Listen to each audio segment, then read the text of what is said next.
Shalom, Bapak Ibu yang terkasih. Hari ini kita bertemu kembali dan saya akan memberikan satu tema, tanggalkan iri hati. Di dalam 1 Samuel 18, di dalam terjemahan bahasa Indonesia masa kini, dikatakan 1 Samuel 18 ayat 6 sampai 9. Ketika Daud kembali sesudah mengalahkan Goliat, orang Filistin itu, dan para prajurit berbaris masuk ke dalam kota, wanita-wanita keluar dari semua kota di Israel untuk menyambut Raja Saul. Mereka menyanyikan lagu-lagu gembira dan menari-nari dengan memainkan rebana dan kecapi. Sambil menari-nari, para wanita bernyanyi demikian, Saul membunuh beribu-ribu musuh, tetapi Daud berpuluh-puluh ribu. Mendengar itu, Saul menjadi sangat marah, sebab pikirnya Daud dianggap telah menewaskan berpuluh-puluh ribu, sedangkan aku hanya beribu-ribu saja. Sebentar lagi tentulah ia dijadikan raja oleh mereka. Sejak hari itu, ia iri hati kepada Daud.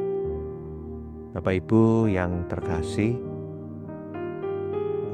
sungguh satu keadaan yang mungkin bagi Saul satu keadaan yang tidak nyaman.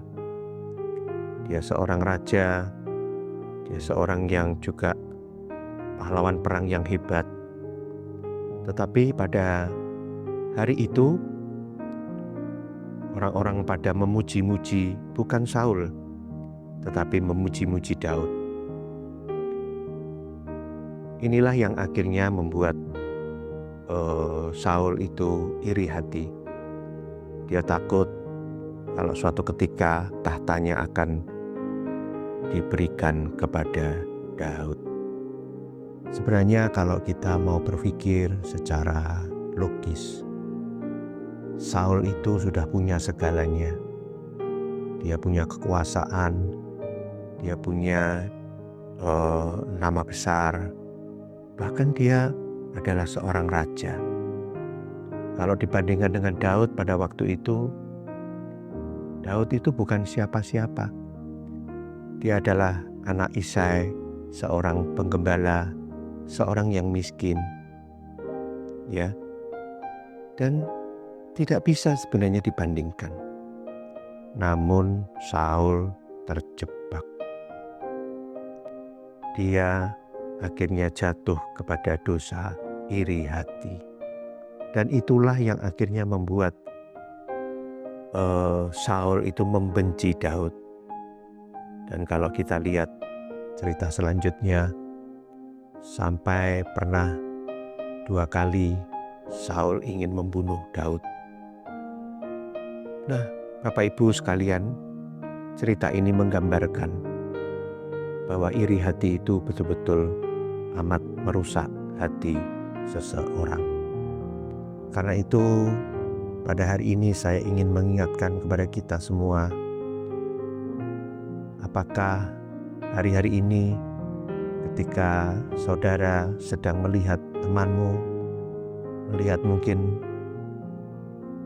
rumah tangga orang lain, melihat mungkin teman-teman sekerjamu, apakah engkau jatuh kepada iri hati? Kau merasa bahwa wah mereka beruntung, wah mereka diberkati, wah mereka memiliki banyak kemampuan, memiliki banyak talenta, karunia, sedangkan aku adalah seorang yang biasa-biasa saja, seorang yang gagal. Jangan sampai hal itu akhirnya menimbulkan iri hati dan kedengkian. Saya kepingin Bapak Ibu kita melihat sebenarnya Tuhan itu sudah memberikan berkat luar biasa kepada kita sekalian. Tuhan sudah memberikan kepada engkau kesehatan, memberikan kepada engkau karunia, kemampuan, bahkan berkat-berkat jasmani yang luar biasa. Dan seringkali itu tidak kita syukuri. Kita merasa bahwa orang lain lebih banyak diberkati daripada kita.